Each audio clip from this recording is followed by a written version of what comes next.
தமிழகத்தின் புகழ்பெற்ற அறுபடை வீடுகளில் முதலாவதாக போற்றப்படும் திருப்பரங்குன்றம் முருகன் கோவிலில் ஆண்டுதோறும் நடைபெறும் கார்த்திகை தீபத்தை எங்கு ஏற்ற வேண்டும் என்பது குறித்த விவகாரம் இந்த ஆண்டு பெரிய விவாதத்தை ஏற்படுத்தியுள்ளது. இந்த விவாதம் தற்போது உயர்நீதிமன்ற மதுரை கிளை வரை வந்து அரசின் இந்து சமய அறநிலைத்துறையே சட்ட ரீதியாக விளக்கமளிக்க வேண்டிய நிலை உருவாகியிருக்கிறது. மதுரை ராம ரவிக்குமார் என்னும் பொதுமகன் தாக்கல் செய்த மனுவே இந்த விவகாரத்திற்கு அடிப்படையாகவும் அமைந்துள்ளது. மனுதாரர் திருப்பரங்குன்றம் மலையின் உச்சியில் உள்ள தீபத்தூணில் கார்த்திகை தீபம் ஏற்றுவது பண்டைய காலத்திலிருந்து தொடர்ந்து நடைமுறையில் உள்ள பாரம்பரியம். இதனை விலக்கிக் கொண்டு வேறு இடத்தில் தீபம் ஏற்ற வேண்டும் என்ற அறிவிப்பை கோவில் நிர்வாகம் வெளியிட்டிருப்பது சட்டவிரோதமானதாகவும் முந்தைய உயர்நீதிமன்ற உத்தரவுகளுக்கு எதிரானதாகவும் மனுவில் வலியுறுத்தியிருக்கிறார். மேலும் மலை உச்சியில் உள்ள இடம் தெய்வீக சின்னமாகவும் முருக பக்தர்களின் மனதில் தனித்துவமான இடத்தையும் வகிப்பதாகவும் மனுதாரர் குறிப்பிட்டிருக்கிறார். இந்த ஆண்டு கார்த்திகை திருவிழாவிற்காக மலை உச்சியில் உள்ள தீபத்தூணில் தீபத்தை ஏற்றுவதற்கு பதிலாக உச்சிப்பிள்ளையார் கோவிலின் அருகில் அமைந்துள்ள தீப மண்டபத்தில் தீபம் ஏற்றப்படும் என்று கோவில் நிர்வாகம் அறிவித்திருக்கிறது. இந்த அறிவிப்பிற்கு பிறகே மனுதாரர் நீதிமன்றத்தை அணுகினார். இதுகுறித்து உயர்நீதிமன்றத்தில் விசாரணை நடைபெறும்போது மனுவை எடுத்துக்கொண்ட நீதிபதி GR சுவாமிநாதன் அறநிலையத்துறை இந்த முடிவை எந்த அடிப்படையில் எடுத்தது என கேள்வி எழுப்பினார். துறை தரப்பு சார்பில் பாதுகாப்பு காரணங்கள் மற்றும் தேவையற்ற பிரச்சினைகளை தவிர்க்கும் நோக்கில் இந்த ஆண்டு மலை உச்சியில் தீபம் ஏற்றும் திட்டம் செய்யப்படவில்லை என்ற காரணம் முன்வைக்கப்பட்டது. அதை கேட்ட நீதிபதி யாரை கண்டு பயப்படுகிறீர்கள் என்ற கேள்வியை எழுப்பினார்.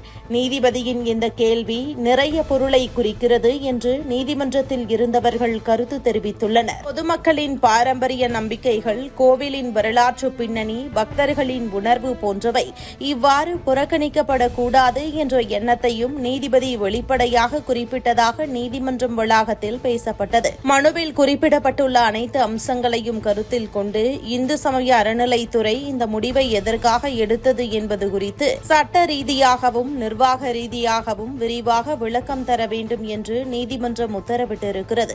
மேலும் கோவில் நிர்வாகம் வெளியிட்டிருக்கும் புதிய அறிவிப்பை ரத்து செய்யும் கோரிக்கை பற்றியும் விரிவான ஆராய்ச்சி தேவைப்படுவதாக கூறி தனிப்பட்ட காரணங்களை மட்டும் குறிப்பிடுவது போதாது என்றும் நீதிபதி கூறியதாக தகவல்கள் வெளியாகின. கார்த்திகை தீப திருவிழா தமிழர்களின் முக்கிய ஆன்மீக விழாக்களில் ஒன்றாகும். குறிப்பாக இந்து பக்தர்கள் திருப்பரங்குன்றம் மலை உச்சியில் தீபம் ஏற்றப்படுவதை தெய்வீக சின்னமாக கருதி வருகின்றனர். ஆயிரக்கணக்கான பக்தர்கள் ஆண்டுதோறும் அந்த தருணத்தை பார்ப்பதற்காக மலைமேல் ஏறுவது வழக்கமாக உள்ளது. இப்படிப்பட்ட பாரம்பரியத்தை மாற்றுவது எப்படி, ஏன், யார் கோரிக்கையின் அடிப்படையில் என்று அனைத்தும் தற்போது கேள்விக்குறியாகி இருக்கிறது. இதற்கிடையில் கோவிலின் பாரம்பரியமும் பக்தர்களின் உணர்வுகளும் பாதுகாப்பு தேவைகளோடு இணைந்தே துறை முடிவெடுக்க வேண்டும் என்று சமூக அமைப்புகளும் வலியுறுத்துகின்றன. இதுபோன்ற சூழ்நிலையில் இந்த விவகாரம் குறித்து அறநிலைத்துறையின் முழுமையான பதிலை நீதிமன்றம் கோரியிருப்பதால் அடுத்த விசாரணைக்கு அனைவரின் கவனமும் திரும்பியிருக்கிறது. நீதிமன்றம் விசாரணையை நவம்பர் 19ஆம் தேதி வரை ஒத்திவைத்திருக்கிறது. அன்றைய தினம் அறநிலைத்துறையின் அதிகாரப்பூர்வ பதில் தாக்கல் செய்யப்படும் என எதிர்பார்க்கப்படுகிறது. இந்த பதில் மட்டுமே இந்த ஆண்டு திருப்பரங்குன்றத்தில் தீபம் எங்கு ஏற்றப்படும் என்பதற்கான இறுதி முடிவை தீர்மானிக்கும் என்று கோவில் வட்டாரங்களும் பக்தர்களும் கவனத்துடன் எதிர்பார்த்துள்ளனர்.